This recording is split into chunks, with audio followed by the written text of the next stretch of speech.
waxaanu fursad u helay inaanu madaxweynaha dowladda Puntland Cabdulle Maxamed Cali Gaas ku wareysano xarunta madaxtooyada ee Puntland.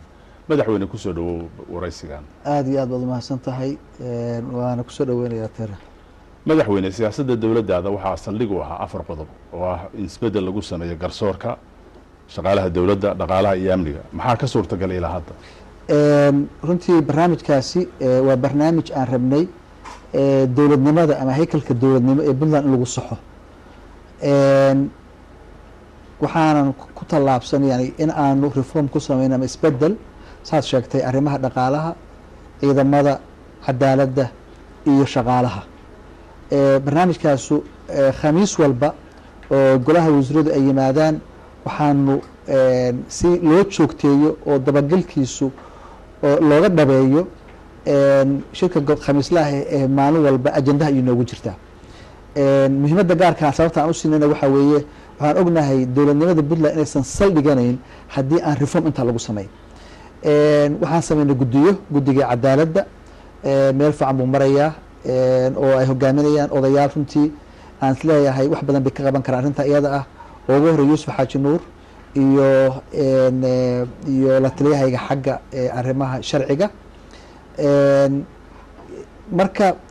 guddigaasi hadda waxay sameeyeen kormeer, waxay aadeen Gaalkacyo iyo Mudug waa ay soo dhameeyeen. waxaan u baranaya hadda inay gudbeen dhankaas iyo Boosaaso iyo Karkaar iyo dhankaas inay aadi doonaan, in gobolada dhan soo maraan. isbedelku waxa weeye cadaaladdu laba weeye, dhanna waxa weeye institutionska cadaalad in la saxo, dhanna shakhsiyaadka cadaaladda ka shaqeynaya in wixii aan munaasab ahayn ay baneeyaan booska, dad fiicanna ay lagu bedelo ay yimaadaan. arrintaas marka meel fiican bay maraysaa, hawshina waa gabagabo. dhanka kale reformka ciidamada, in ciidamadeena tira ahaan iyo tay ahaanba kor loo qaado. tirada macnaha waxa inay badan yihiin ma la badiyo, laakiin inta ay yihiin iyo inta aan qaadan karno iyo inta ay xamili karto dhaqaalaha Puntland inaanu ka fakarno, laakiin ay noqdaan ciidan beelad uusan ahayn laakiin ciidan qaran oo shaqeynaya ay noqdaan, dalkana difaaci kara, hawsha loo egmadana qaban kara. hadda waxay dhameeyeen booliiskii tirakoobkiisii, haddana waxaa la gelayaa booliiskii in loo sameeyo ID-gii iyo biometric systemkii, qofku inuu yahay qofka itusoo itaabsi qofkaan ma yahay qof uusan ku hoos dhiman karinin. marka booliiska hawshooda waa ay wataan in la yani wixii aan shaqaynaynin ama ha noqdaan howlgab ama ha noqdaan dad indisciplinato aan shaqaynin ama ha noqdaan dad maalan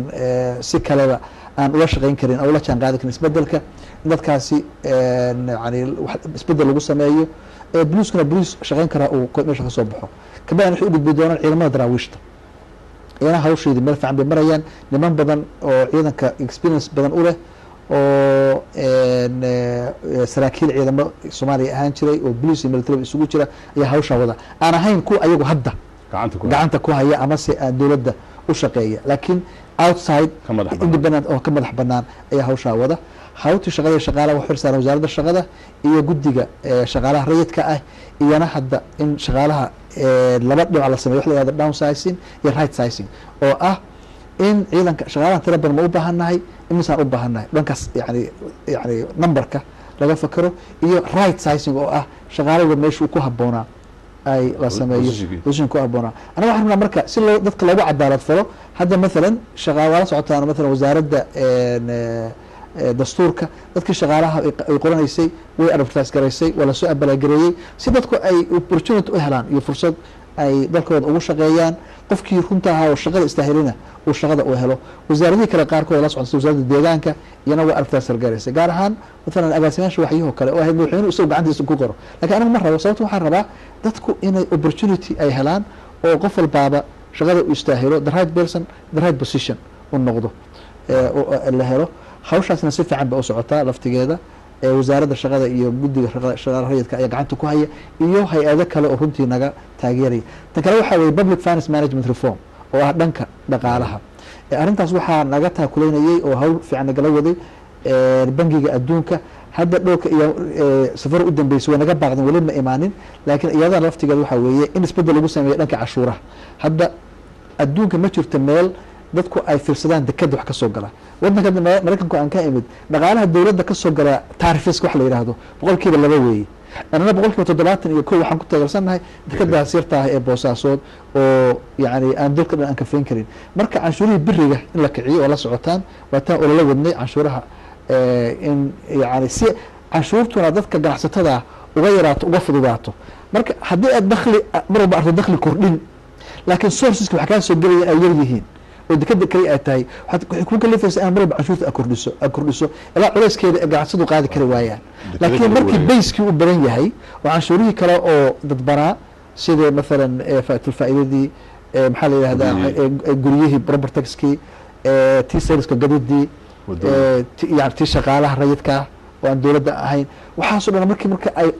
yani beerdankii culayskiina wuu kala yaraanaya dakhligiina dowladda waa u badanaya sidoo kale in la sameeyo commitment control system oo ah okay dakhliga waa soo galay see u baxaya xaggeesa ku baxaya laftigeedii waxaa loo baahan yahay in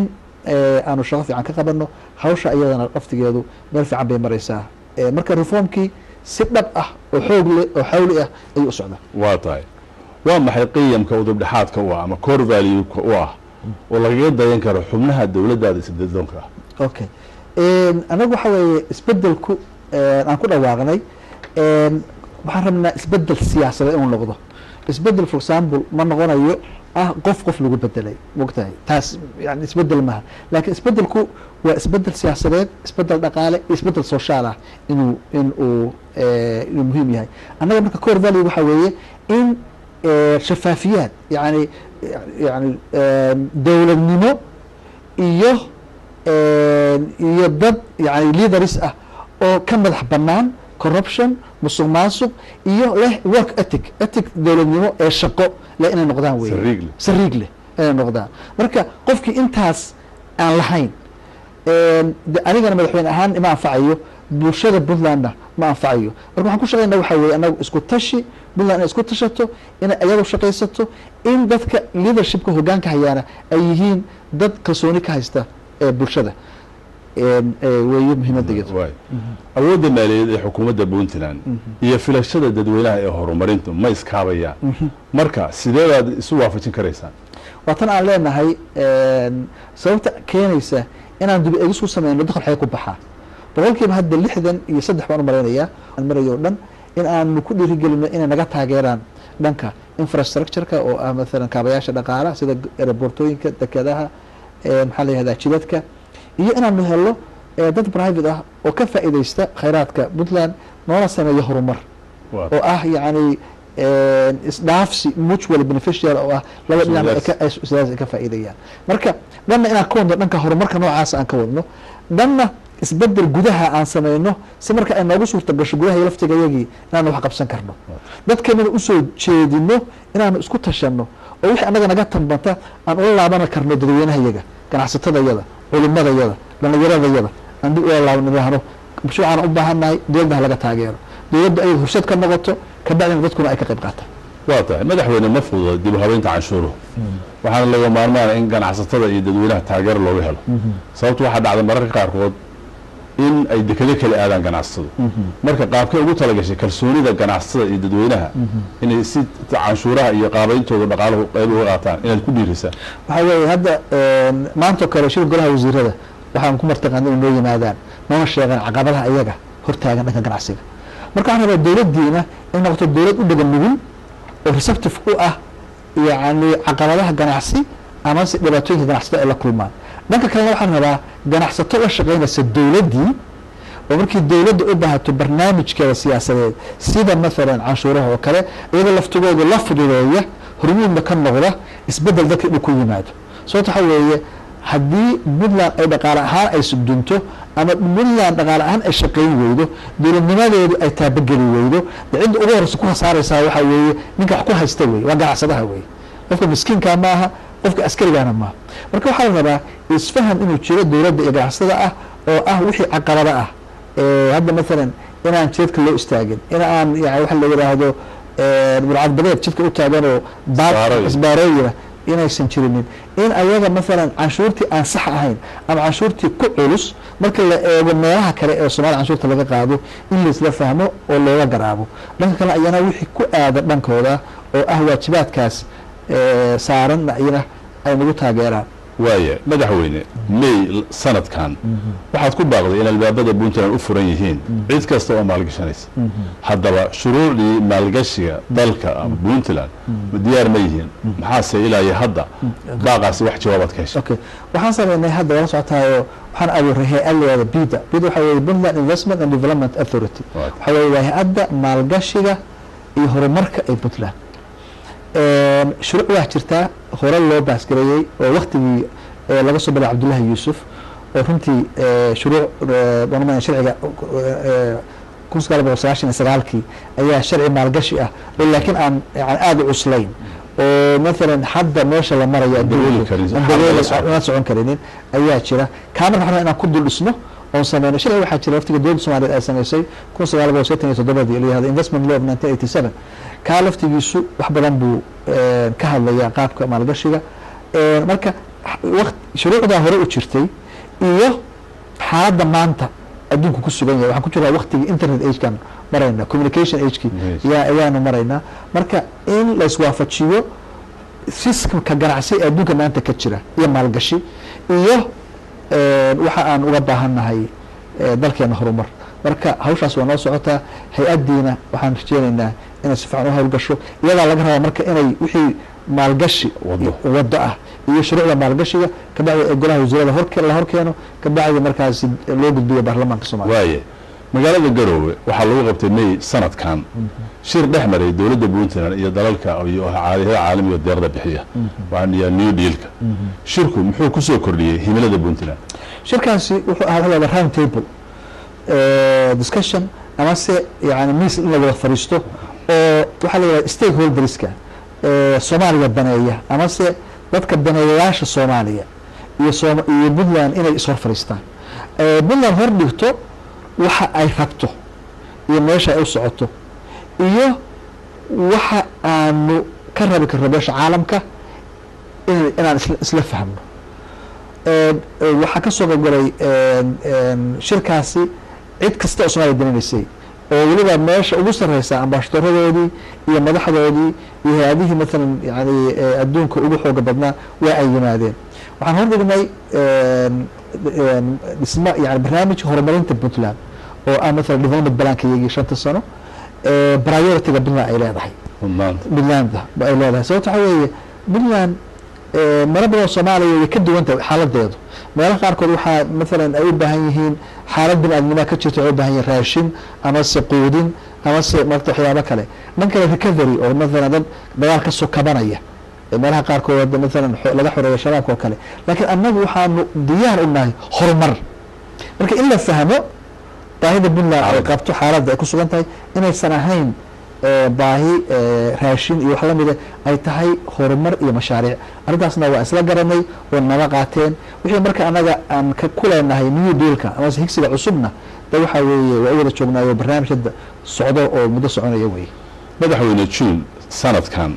waxaad ku dhawaaqday in dagaal lagu qaado kalluumaysatada sharci darrada ama kalluumaysiga sharci darrada iyadoo aad amartay in meel marisa wasaaradda kalluunka wixii sharci ahaa isla markaana ciidamada Puntland laga howlgeliyay badda maxaa ka suurtagalay arrintaas laba arrimood baan wadnaa man waxa weeye horta sharci markaad waxaan ku dhawaanay in kalluumaysiga sharci darrada inuu masiibo qaran waa la xaalufiyey dhulkayagii baddeeda waa la xaalufiyey Soomaaliya waxa la socotay waxaa la yiraahdaa waxaa lagala baxaa lacag u dhigata 400 milyan ilaa 1 bilyan sanadkii oo kalluumaysi sharci darro ah arrintan waxaa ka soo saarnay Puntland maaragtay inay tahay musiibo qaran waxaan rabaa marka dhanna in wixii marka sharci soo baxo enforcement baa la rabaa dhaqangelintii baa laga rabaa marka waxaan inaan diyaarino ciidamadayada badda oo yani coast guard-keena hadda shaqo fiican baa ka socota inay helaan yani doomihii dheereynayey inay helaan mothershipskii ilaalinaya badda basiskii ha meel fiican bay noo mareysaa hawshaasi dhismihii ciidamada badda iyo in noqdaan ciidan badan oo shaqeyn kara oo xeebta Puntland oo dhan ilaa laafurmulaasqor ilaa garacad iyo inta u dhaxaysa inay ka shaqeyn karaan kana howlgeli karaan dhanka kalena inaan international community la socodsiino inay wixii sharci darraa oo badeeda ka socota inaanu communication ka yeelano ama wada socod hadda مثلا waxa la yiraahdo EU Naval Force iyo hayado badan oo waxa jira badaha ku taxalluqa iyana waxaa nooga socda xiriir aad u wanaagsan ayaa nooga socda waxaanu baabi'inay wixii license kharibnaa hore oo lagu kalluumaysanayey oo sida sharci darrada ah loo qaadanayey oo aqalada lagu samaysanayey in license shaqaynaya aan forgery lagu samayn karinin oo marka la bixiyana qofka bixinayahay value qiimo u leeyahay annaguna ku ixtiraami karno kana u deganaan karo kan boobka ku socda marka hawshaas iyo naftigeedu meel fiican bay maraysaa waxaan rajaynaynaa sidoo kale dakhli xoog leh inuu uga soo xaroodo dalka iyo dadka labadaba sharcigaasi ma ku jiraysaa in markabkaasi waxa uu badda ka qabsaday la kontarooli karo oo dekedaha puntland uu kusoo xiranayo si loo mise fasaxa la siinaya qaabtuu gurtu iska baxay dabcan waxa weeye qaabka u kalluumaysanayo aaladda u ka kalluumaysanayo inay tahay waxaa jira aalad aan loo ogolayn in ay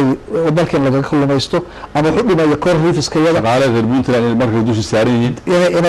in markabku yimaado la jeegareeyo badeecada uu wado iyo kalluunka uu wado iyo qaabka u kalluumaysanayo haddii loo baahdana maaqa markabkasta in la saari karo dad laakiin markii loo baahdana shuruuci soomaaliya ku xiran tahay ha waaya dhowr jeer baad madaxweyne waxaad ku celcelisay in puntland ka gudubtay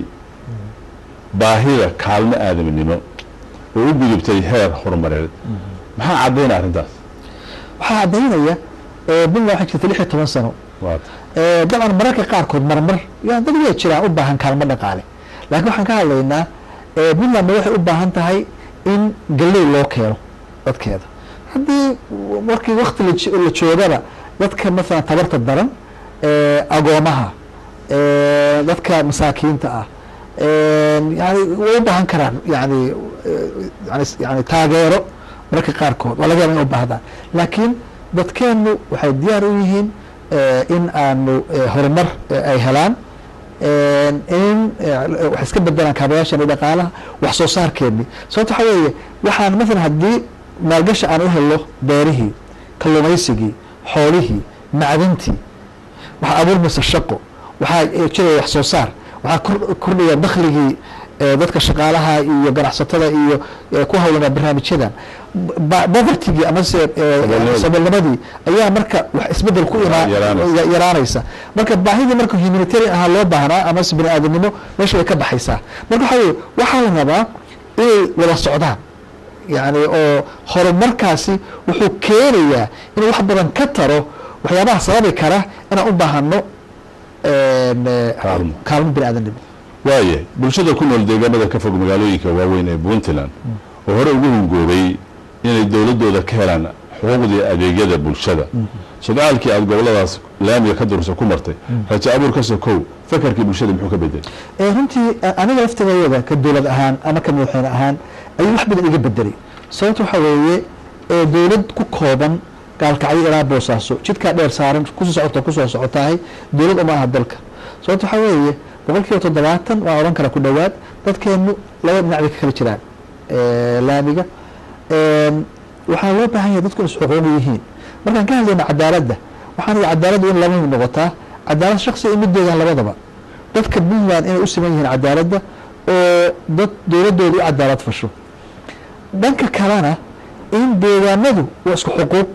puntland waa la wada dhistay qofka jooga gardafuur iyo qofka jooga gaalkacyo waa isku xuquuq weeye marka in ay adeega dawliga ahi isku si u helaan weliba waxaan aan hadda maalan hay-adaha noo yimaad aada uga hadlaa waxaa weeye maadaama ayagu goboladaasi ay qabeen cadaalad daro soo jireena muddadii dowladnimadu jirtay waxaa hadda cadaaladdu ku jirtaa ayaga in badan in loo sadburiyo oo maaragtay dowladdu mudnaanta la siiyo koobaad marka arrintaasina waa naga go-an tahay cid kastoo hadda naga timaada ama xafiiskayga timaada ama wasiirada u timaada waxaa naga go-an inaan midnada haro taga naga badan waxaa jira la yidhaha hadda ma tegi karno ay nagu yidhaahdaan oo maalan hadda sola sanaag iyo cayn waxay yidhahdaan oo dispute area ma tegi karno ma akhrisanayno ma yeelayno waa inay tagaan meesha ugu badan baahiya u badan ay ka jiraan weeye marka cid anaga oo shaqayn naga rabtaahi waa inay tawjiihaadka iyo directiveska dowladda ku shaqaysaa ay kana howlgalaan meesha la baahan laga howlgalo waa tahay dowladihii hore ee hogaanka kaaga horreeyay waxay isku dayeen in puntland sidaa laga baaro inkastoo dowladda federaalka ayna isku khilaafeen arrintaas maxay ku dambeysay arrintaasi way socotaa waana uga mahadnaqaynaa labadii dowladadii ama iga horreeyey waqtiga caddan muuse iyo cabdiraxmaan faroole hawshaasi shaqo fiican bay ka qabteen wayna isku dayeen in puntland loo furo maalgashi dhanka ah ee saliidda. Marka annana meeshii ay joogtay ayaanu ka ambaqaadaynaa. Dhib bay ka jirtaa dabcan oo ishuga khayraadka dalka yaa xaq u leh in ay wax soo saarkiisa iyo qaybsigiisa yani way ka jirtaa dhib annaga iyo dowladda federaalka dhankaasi, laakiin waxaan rajaynaynaa in hawlaha noocaasi si aan waxa midna laga soo saaray Soomaali baa iska leh, Soomaali bay gelaysaa. Qaabka wax loo qaybsanayana dabcan kolley dastuurka waxbuu ka oranayaa, dowladnimaduna waxbay ka oranaysaa, laakiin dabcan inta laga heshiinayo oo Soomaali isu imaanayso Puntland dastuurkeeda u garay xaq bay u leedahay inay soo saarato khayraadkeeda iyo batroolkeeda iyo wixii intii ay awoodo. Kabacdina anagu ma diidano Soomaali yani gaaska ku jira afgooye iyo macdinta ku jirta Boosaaso haddii loo baahdo dee in resource sharingka qaybsiga khayraadka dabcan waxa weeye dowlad waxay ku yeelan doontaa, Puntland waxbay leedahay, dadka localka waxbay yeelan doonaan, laakiin taa weli ma joogno heerkaas maana gaarino dowladnimada Soomaaliyeed baa si dhab weli lagu heshiinin, laakiin inta ka horeysa anagu waxaan jeclahay hawsheeda aan sii wadano. waa tahay dimuqraadiyiintii ka bilaabatay Puntland xaggee arrinteedu maraysa? waa la socotaa arrintaasi annaga waxay noo tahay ahmiyadda koowaad baan siinay. wasaarad dhan ayaan waxaan u abuurnay barnaamijka federalismka iyo dimuqraadiyiinta ayaan u abuurnay, waxaana runtii hogaaminaysa qof aad u wanaagsan oo shaqo fiican haysa, Sare Siciid Nuur. waxaan rajaynaynaa dhowaan in aanu ku dhawaaqno la abuuro commissionkii election commissionkii la abuuro, kabacdina dee hawshii si xoog leh loo bilaabo oo ay u socoto sida maalan diiwaangelintii dadka, registrationkii voter registrationkii, tirakoobkii, xadayntii degmooyinka iyo gobolada. marka hawl sahlan maaha, waa hawl aad u culus, u baahanaysa dhaqaalo tiro badan, u baahanaysa waqti tiro badan, juhdi tiro badan, laakiin waantaan nidhi annaga litmus test amase waxa tijaabo dowladdeeda u ah barnaamijka sida u hirgeliso. annaga waxay naga go-an tahay January 2019 doorashada Soomaali Puntland ka dhacaysa inay noqoto doorasho qof walbaaba afkiisa codkiisa uu u gooyo waxba ku doorto. waa tahay dowladda Puntland soo maray ma dhiirigelin jirin doodaha bulshada rayidka ah iyo aqoon-yahanada. dowladdu maxay kaga duwan tahay arrintaasi oo ka dacsan tahay? annaga waxa ka dimuqraadiyada waa laga hadlay dabcan annaga diyaar baan u nahay, waa la socotaa annaga hadda maalan waxyaabaha ugu weyn hadda aan samayno oon bilownay waxaa ka mid ah consultationska laga suubiyo. fiiri dowladdu fikir waxaa jira mar walba dowladnimo waxa la paternalistic view of governance oo ah dowladdu marka qaarkood inay u furto sidii waalidkii oo tiraahdo waalidku waxay yidhahdaa annaga naqaana waxa u roon ilmaha iyaga u roon ay tiraahdo, laakiin mararka qaarkood ilmahaas wax la weydiiyo u baahan yahay ya. marka waxaan rabaa dowladnimadana inay ku dhisan tahay wada tashi iyo dadku inay dowladda yani masiirkooda iyo aayahooda inay ka talin karaan oo wax ku leeyihiin. dowladda marka ay furto samayso platforms ma garatay yani meelo lagu doodi lahaa oo ra'yi caamka lagu raadinayo. midka dowladda u baahan tahay dadku waxay qabaan inay ogaato, dadku waxa ay rabaan dowladda ka rabi karaan. haddana marka aan la furinin doodaasi oo dadku aysan xor u ahayn danba waxa weeye wax badan baa khaldami kara, iyaga laftigoodii waxay dareemayaan inaan dowladda fikirkooda tixgelinaynin, codlaawayaal bay noqonayaan. marka laakiin fowdana lama rabo dee in wadanka isku fowda noqdo oo qof walbaaba intuu meesha ku qabsado wuxuu doona kaga dhawaaqana dee adduunka nooma shaqaynayso, laakiin qaab nidaamsan oo wanaagsan oo hagaagsan oo dowladnimadana aan wax u dhiraynin dadku fikirkooda ku gudbigsan karaan in la helo. waa tahay dhowaan golaha baarlamaanka Puntland wuxuu cod ku ansixiyey sharciga saxaafadda Puntland. hase yeeshee warbaahinta Puntland madaxweyne cod waxay kaa codsadeen inaadan saxiixin sharcigaas. maxaad ka dalacsan tahay? sharcigu ila yaalaa ma saxiixin, baarlamaanka weli kuma celin, inkastoo waqtigu hadda uu gabaabsi yahayba. waxaan maanayaa 3 waxyaabood 3 qodob markay i yimaadeen saxaafadda ay igala hadleen. waxaan isleeyahay 3 qodob laftigooda wax badan baa la iska oran karaa oo yani ima muuqanin waxaan lagu heshiin karin ay tahay. mid waxay ahayd maalan waxaan guddiga anshaxa yaa jeergaraynaya oo maamulaya mar haddii wasiirka dowladda fadhiyo qof kale jeer ma ka noqon karaa. marka waa wax yani technical issues, wax fundamental ah. caalamkana waxa furo laga qaadan karo soo lamaamiro tirada qaarkood. midda kale waxa weeye yaa qofka oranaya yaa saxafi. waxaa laga marka khalad laga fahmay dhan wasaaradda madaxweynaha waxay leedahay anagu ma lihin qofka inuu saxafi yahay shahaada waxaa siinaya saxaafadda inuu qofkaani professionkii uu yaqaano aqoontiga yahay waxaa laga yaabaa inuu kasoo qaato ururkiisa laakiin inuu ka shaqayn karo puntland yaa fasaxa bixin kara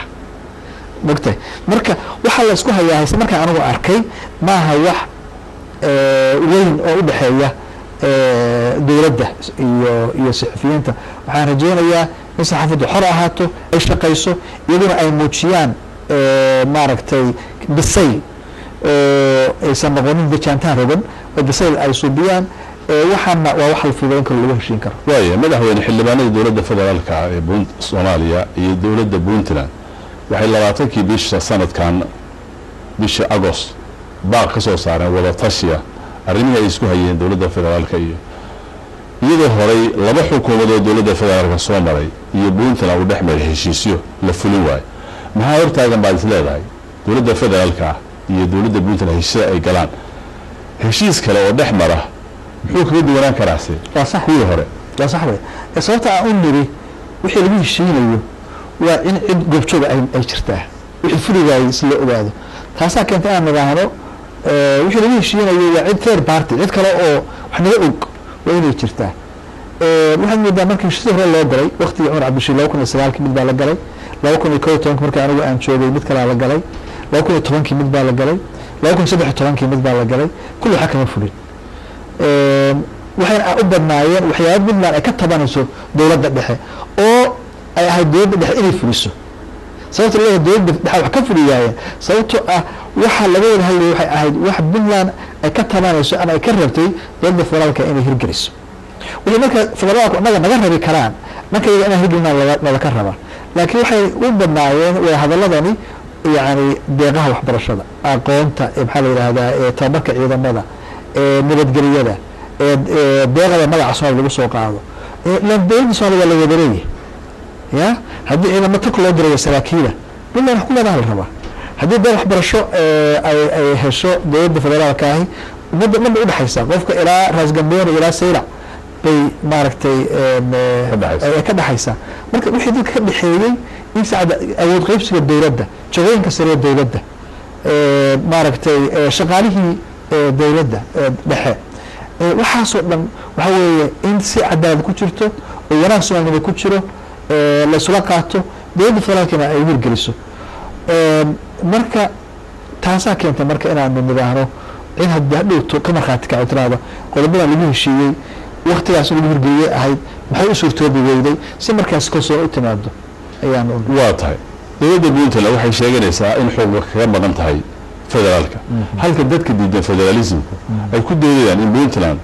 laba calayn rabto oo ah sadbursi maxaa puntland ka leedahay arrintaas sadbursi laleeyahay lagu aadeynaya puntland sadbursi ma rabto puntland cadaalad bay rabtaa puntland haddaad masaaxada eegto dalka soomaaliya waa 637 oo kilomitr 212 oo kilomitr puntland weeye waxaa weeye waa 3 meeloodo meel waxaan rajeynaya dadku intaysan iska yarayn 3 meeloodo meel aysan ka yarayn marka wixii marka dee ay xaq ugu yeelan karto waan garan karnaayo markaasaa la oran karaa waa sadbursi ama sadbursi maaha retra puntland boqolkiiba 60 baarna waxa soomaaliya soo gala waxaa weeye sadbursi laakintana maaha waxaan leeyahay wixii soomaaliya magaceeda iyo deeqaheeda ku imaanayay ama un ha keento ama dowlado saaxiibo aan nahay soomaaliya ha ugu deeqaan wax kastaaba yani waxda gobolada kale runtii waa ku diiman yihiin wixii xamar galaya xamar kama soo baxaan mashruudi taa wey ummadii oo dhanna waxay soo eegeysaa yani in waxaan cadaalad dowladda federaalka ay ku salayso iyadiina wixii galaya kama soo baxayaan dadkiina ma gaarayaan marka maaha waxa dulma puntland keli ah yani gobolada soomaaliya o dhan baa dulman arrintan ka qaylinaya marka dowladda waxaa rabaa federaalka inay u fakarto qaab dowladnimo oo ah in dadkaani ay dowladda ayaga ay sheegayan inay xukumaan ay tahay in cadaalad falaan qodobana waxay u leedahay xaqa ku leedahay ay siiso miyaa marka haddii sid bulsino doonayso waa la joojin karaa waa la oran karaa waxaan xaq uga leedihin laakiin beelaha hadda aad ka hadlaysa ama mid waxbarasho ha noqoto ama mid tababar ciidan ha noqoto ama yani shaqaalaha dhaqaalaha ku baxa xagga ciidamadoo kale mathalan maxaa keenay in la yiraahdo ninka askariga xamar jooga in mushaarkiisa ay bixiyaan Mareykanku Talyaaniga iyo EU ka Midland joogana aan la oranin aan yani $100 la siinin wuxuu kaga duwan yahay askarigaasi xamar kan shabeellaha dhexe iyo shabeellada hoose kula dagaalamaya shabaab iyo bulo berde wuxuu kaga duwan yahay kula dagaalamaya shabaabka galgala wuxuu kaga duwan yahay marka deeqii waxbarashada مثلا oo kale in loo siman yahay tababarka cilmiga loo siman yahay wixii dadka soo galo horumar mashaariicda in loo siman yahay oo dawladdu u siman yihiin ayaa rabaa marka midna cadaalad bay rabtaa cadaalad darro ma rabto iyo saburstoon waa tahay dawladnimada waa moodin loo haysto waxboob sidee aragtidaas loo bedeli karaa bulshadana loo fahamsiin karaa nidaamka saxa ee dawladnimada antaas arrin waxaan kala yahay falsafadeed philosophy waxa la yiraahdaa مثلا أنا فكر كذا واحد يقول minimalist يعني دولته وحنا إنه يرتاحي تهين efficient وحول minimum but efficient government وحلا يراهد واضح دولة ير وقال يا دولة نيدو حدات فيرته دولة أما أخربته دولة وحكي صوب بهانتها كسين كرتا وحنا نقول كرتا دولة وحكي صوب حمل لك قاعد كرتا waxaan u baahnaa marka inaad dawladda aysan noqon cidda midda ay shaqaalaysa oo shaqo kaliya aan loo aadin mid ayada dhaqaale bixisa waa artay adduunka qof markuu dawladda aadi ka shaqaynayo wuxuu aadayaa inuu sacrifice suubiyo public servant markuu helo laakiin dhaqaale inuu suubiyo wuxuu aadayaa private sector ku aadaya kamiyada buu shaqo ka raadsanaya ninkii sida wasiirka ahaa kamiyada wuxuu ka noqonayaa CEO sababta waxaa weeye wuxuu rabaa experience-kiisa uu leeyahay kaga faa'iideeyo marka waxaan rabaa dowladnimadan inay kooban tahay oo dowladda keliya dowladda aysan noqon meel la aado oo loo aado in dhaqaal laga suubiyo laga taajiro laakiin ay tahay loo arko inay tahay meel shaqo iyo u baahan juhdi iyo sacrifice in loo arko marka ani waxaan aaminsanahay wax badan oo dowladda laga rabo waxaa qaban kara private sector-ka marketka ayaa dabooli kara marka corruption-ku مثلا waxaa la yihahdaa مثلا corruption-ka oo kale waxaan ka hadlayna waxa weeye carabeeyada kale weeye waxaa la yihahdaa muxuu yahay corruption waxaa la yihahdaa waxa weeye the sale of public office for private gain inaad xafiiskaada inaad iibiso adoo si gaara uga faa'iidaysanaya marka haddii xafiisyadii laga faa'iidaysanayaba dowladnimada ay kooban yihiin wuu yaranaya corruption-ki the less public offices the less corruption ay noqonaysa ma garat marka waxaan u baahannahay in yani falsafadaas ah dowladdana kooban hawshana qaban karta inay meesha ka soo baxdo mudane madaxweyne hadday saas tahay ballanqaadkii ahaa xukuumaddaada karti iyo hufnaan ku shaqaysa bulshadana ku qanacdo waxqabadka xubnaha dowladdaada ma ka muuqataa arrintaas ma oran karo boqolkiiba boqol xubnaha dowladdu sida wanaga u shaqaynayaan dabcan marka waxaa weeye markii muddo la joogo dx baa imaanaysa xisaabtan baa imaanaya hadda mathalan waa la socotaano bishii February waxaan ku shirnay PSU waxaan soo saarnay in qof walbaaba waxa uu qabanayo oo Puntland u qabanayo sanadka 2014 wasaaraddu ina cadeeyo dadka u sheego TV tageen wasaaraddu waa ay sheegeen waxa imaanaysa marka December markii la gaaro in la yiraahdo waxa ballan qaaday ma qaban hadda qaban weyda maxaa keenay qaban weyda caqabadaha keenay maxay reason justify gare marka qofku fiiri shaqada dawladdu ama se baaw iyo positionku waxa weeye privilege waa wax qofka la siiyo right xuquuq ma marka qofku hadduu shaqadiisa qabta uu gutana alxamdulillah dadka anu ma kala jecli qaarkoodna waxa weeye dee مثلا laga yaabaa inaan ma garatay ma aha saaxiibada ma aha dee shaqada un baa naga dhaxaysa Puntland u hayno marka qofkii shaqadiisa guta si wanaagsan shafaafiyaad leh wanaagsan karti hufnaan muujiyana waxa weeye wuu shaqeeyaa dawladda la soconaya qofka kalena hadda uu ka haraya tareenka waa tahay waxaa kulmay ku dhawaaqida dhismo hoggaan cusub oo qaatuma yeelatay iyo salaadiin iyo siyaasiyiin sool sanaag iyo cayn oo soo gaaray magaalada Garowe dad badan baa waxaa mugdi kaga jira waxa socda haddaba madaxweyne bulshada Puntland wuxuu gaalnimo xaq u leh maxaad ka oranaysaa arrintaas sool sanaag iyo cayn dastuuriyan waxay ka mid yihiin Puntland cid kale oo ayad marka u sheeganaysa inay u tahay madax Puntland ma aqoonsan karto waxa weeye soo sanaad iyo cayn Puntland bay ka mid yihiin puntland bay wax la qabaan isimadoodii intii badnayd iyo siyaasiyiintoodiiba qaarna waa nala joogaan qaarna waxaan rajeynaynaa inaan isu nimaadno lama furo dialogue oo aan ogaano dialogaasi waa la socotaan waxa weeye in yani maxaa khaldamay maxaa la sixi karaa maxaa eedo maxaa tabashaah oo jirta maxaa anagu ka qaban karnaa si markaasi midnimadii puntlandna aysan yani khalkhal u gelinin aysan u dhibaatoonin dadka wax tirsanayana loo qanciyo oo loo tixgeliyo rabitaankooda haddii marka walaalaha yaga aad magacawday ay yani dialogue iyo discussion iyo debate ay diyaar u yihiin de puntland cid kasta oo dood qabta way maaragtay way la hadlaysaa wayna wixii jiranaya ay tabashaana way ka shaafiyeysaa laakiin annaga hadda waxaan rabnaa barnaamij xoog le ayaa dhankaa ka socda waa la socotaan odayaashii waa noo yimaadeen garaasi laban waa jooga waas cabdullahi ciise waa jooga garar ashir saar wuu nala joogay waa kii ka hadlayay kowdii august kuwa badan oo kalena waxaan rajeynaynaa inay noo yimaadeen nala joogaan kabacdina wixii hadde oday axmed cabdi xaabsade oo somaliland ka yimid isna waa nala joogaa waxaasna waxaan rajeynaynaa waxaa weeye in puntland ay dib isu fiiriso wixii laga tabayana ay ka jawaabto wixii qanaacaad iyo laftooda tanaasul iyo samir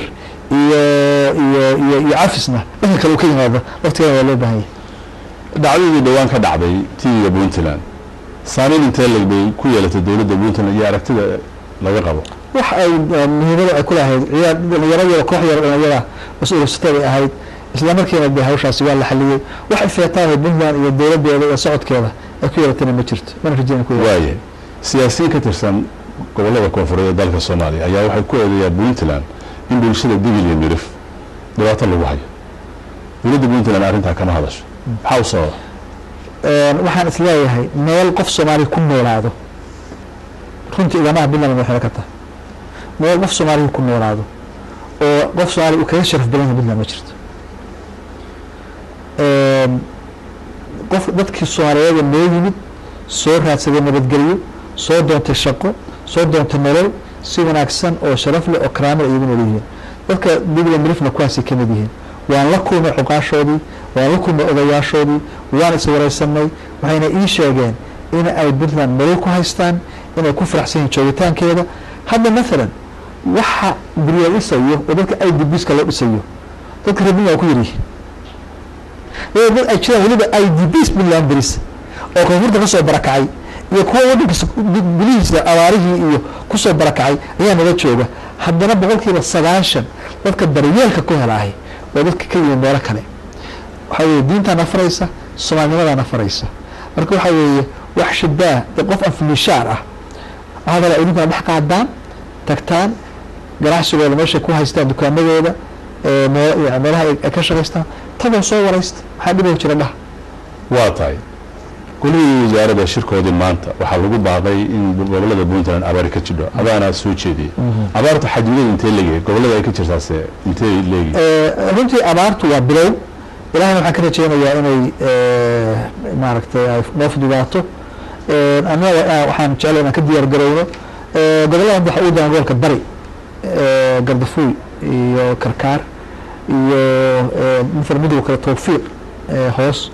ayaa ugu daray iyo dhankaa laas qoray laakiin waxaan rajeynaynaa in hay-adaha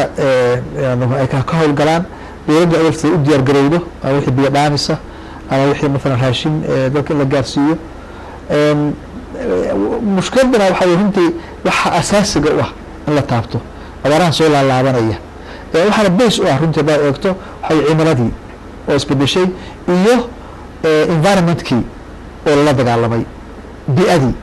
oo si maalan deegaanka si xun loo isticmaalay ama ha noqoto geedaha la jaray dhuxusha laga sameynayo ama ha noqoto si kale oo lagu takrifalay bi-adii marka wasaaradda deegaanku annaga ina aada uga shaqeysa arrimaha iyaga ah deegaanka la xafido de wixii emergency oo jirana gadalaa hadda waxay noqdaan sikal kala banaqdeeno sakalkiina waa soo yaraanaya hadda halkii sana labadii sanaba marbaa abaartu imaanaysaa ماشي توصلنا كهاج dadka attention ka ahaan jirtay وشو waxa yaabo November sanadkii la soo dhaafay wadanka biyaha qaada la socotaan waa tii tsunami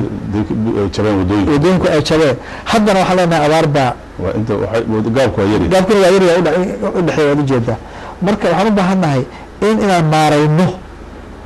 biyaheena maarin u helo water catchment program biyaha مثلا la xiro